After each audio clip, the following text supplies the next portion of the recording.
Salve minha tripulação casca-grossa, se ajeita na poltrona porque o bicho vai pegar. O mar de One Piece tá fervendo mais do que panela de pressão sem válvula. Elbaf já virou campo de guerra, os chapéus de palha estão descendo o braço nos cavaleiros sagrados e, meu parceiro, o que tá rolando fora de Elbaf pode ser ainda mais insano do que tudo isso. Tá preparado pra se afogar em revelações bombásticas? E então vambora. Mas ó, antes de zarpar nesse oceano de spoilers e teorias malucas, deixa eu agradecer rapidão. Salve pro Hack Capivara, pra poderosa Atena, pro brabo Anderson Santos e pro lendário Rodrigo. Valeu demais pelo apoio de vocês. E se seu nome não apareceu agora, relaxa, que no final desse vídeo tem mais salves. Vocês são o leme que mantém esse navio firme. Bora pra treta. Porque os revolucionários meteram o louco. Sabotaram todos os navios de suprimentos. Os caras não só destruíram as embarcações, eles tocaram fogo geral. E o ápice dessa operação sinistra rolou lá na sede da Expedição 1. Foi tudo pro saco, irmão. O resultado, um monte de Tenryubito mimado tá agora com o estômago roncando e apontando o dedo pros Gorosei, cobrando providência. Se a comida não chegar logo, esses deuses vão morrer de fome. Isso mesmo, meu consagrado. Os intocáveis estão à beira da desnutrição. E diante desse cenário insano, os Gorosei finalmente se mexeram e passaram a missão direta e reta. Cavaleiros Sagrados agora têm a ordem de exterminar o exército revolucionário e cortar o mal pela raiz. Agora os Gorosei, espertinhos como sempre, não quiseram deixar essa missão nas mãos da Marinha, e a gente entende o porquê. A Marinha já coleciona mais derrota que vilão de shonen. Todos os almirantes falharam feio nas últimas missões. O Titora e Ryokugyu tomaram na cabeça lá na cúpula do Reverie. E o Kizaru? Bem, o tiozinho da luz levou um baile em Egghead. Com esse histórico de fiascos, os Gorosei resolveram que era hora de jogar a bomba no colo de alguém de confiança. Saint Figarland Galen, o chefão da defesa e ciência, decidiu puxar o sangue do próprio sangue para a missão, o brabo Figarland Shamrock. Ele foi tirado direto da treta em Elbaf para resolver essa encrenca porque o pai dele quer resultado, e não desculpinha. Agora Shamrock e um grupinho seleto de cavaleiros sagrados estão cortando o mar como flecha, rumo à base de expedição e aos pontos críticos de logística. Os caras vão chegar com sangue nos olhos. Corta a cena. E quem aparece? Ele mesmo, Monkeys the Dragon, o revolucionário mais procurado do planeta, tá um passo à frente. Dagon já sabia dos movimentos dos Cavaleiros Sagrados. Por quê? Porque o plano dele era justamente esse: atrair a elite do governo mundial para um terreno controlado onde o exército revolucionário pudesse caçar esses deuses de armadura um por um com calma e crueldade. E como ele consegue ficar por dentro de tudo?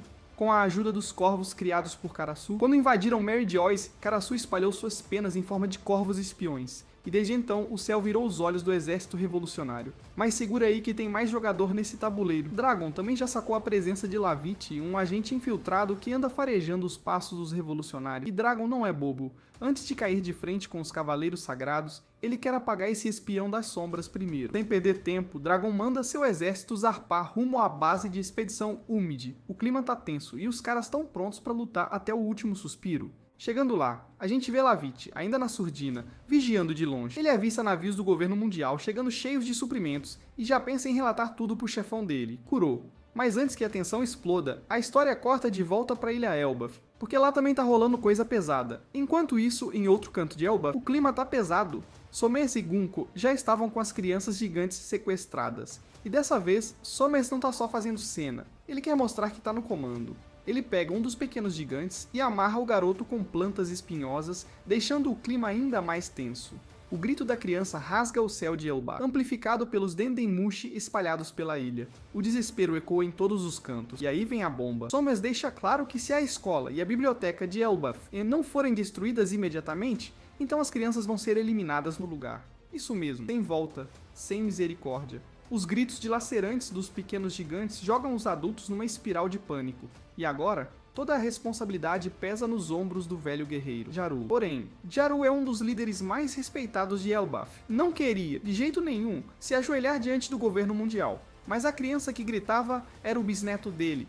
E isso foi como uma lança cravada no peito do ancião. No fundo, Jaru nunca engoliu essa política de paz implantada por Rei Hara. Para ele, Elbaf nasceu para ser uma terra de guerreiros brutais, não uma nação pacífica com escolas e bibliotecas. Destruir a escola Walrus? Ele nem se importa, mas a vida do bisneto? Isso é outra história. Enquanto essa bomba emocional explode, o pau tá comendo em outro lugar. O grupo do Frank Replay tá em confronto direto com umas criaturas bizarras conhecidas como monstros mães. É só porradaria e caos. Lilith tenta se conectar mentalmente com os outros satélites de Vegapunk que ainda estão em Oria. O objetivo? Mandar um alerta urgente. Elbaf tá em perigo total. Ela avisa geral. Os Cavaleiros Sagrados estão prestes a dominar a ilha, escravizar os gigantes e destruir a biblioteca de Elba, o último fragmento vivo do conhecimento de Ohara. A situação é tão séria que Akka, uma das satélites, diz que precisam entrar em contato com Monkey D. Dragon imediatamente. Porque é o seguinte, quem conquistar Elbaf agora vai ter uma vantagem absurda na guerra final que está prestes a explodir no mundo de One Piece. E aí, voltamos para a base de expedição Umi. O navio Ingrama de Monkey D. Dragon finalmente aparece no horizonte, imponente, cortando as ondas como um trovão no mar.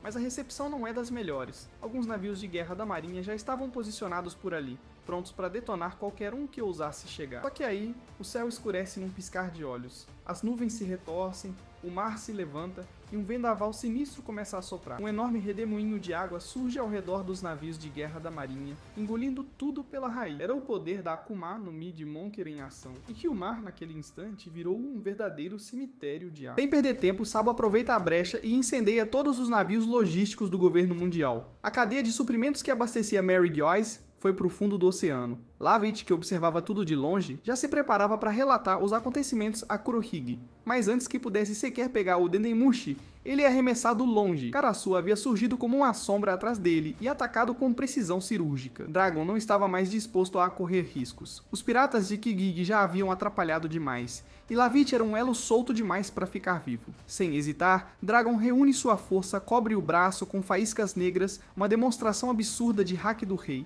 E com um único golpe derruba Lavitt por completo. Mas ao invés de eliminá-lo, Dragon dá a ordem. Prendam ele, talvez Lavitt ainda nos seja útil. E quando tudo parecia se acalmar, o Dendemushi de Dragon começa a tocar. Do outro lado da linha era Vegapunk. Dragon fica chocado, porque todo mundo acreditava que o cientista já estava morto. Sokka entra na linha e revela toda a verdade. Vegapunk está vivo e precisa de ajuda urgente. Ele alerta Dragon que os livros de Ohara guardados em Elbaf estão correndo um perigo real. Os Cavaleiros Sagrados não estão só querendo destruir a biblioteca. Eles querem transformar Elbaf inteira numa nação escravizada pelo governo mundial. Um ataque direto ao legado de Ohara. Ao ouvir isso, Dragon não pensa duas vezes. Todos, preparem-se. Vamos velejar imediatamente rumo a Elbaf. E quando o barco navio do exército revolucionário finalmente chega à Ilha Gigante, o pior acontece. Do outro lado da costa, Shamrock e os Cavaleiros Sagrados também já haviam desembarcado. Agora não tem mais volta, nada de fuga, nada de diplomacia, é guerra. Dragon e seu exército vão ter que enfrentar os Cavaleiros Sagrados de frente. E o futuro do mundo de One Piece vai ser decidido aqui, nesse campo de batalha. E é isso, minha tripulação. Essas foram as novidades quentíssimas do universo de One Piece. E antes de encerrar, quero mandar aquele salve especial pra galera que fortalece demais o canal. Isto e PT Cajuru, Matheus Pereira e Canuto Júnior. Valeu demais, vocês são brabos. Se curtiu o vídeo, já deixa o like, compartilha com os amigos e se inscreve no canal para não perder nenhuma info épica sobre o mundo de One Piece. A gente se vê no próximo episódio dessa saga insana.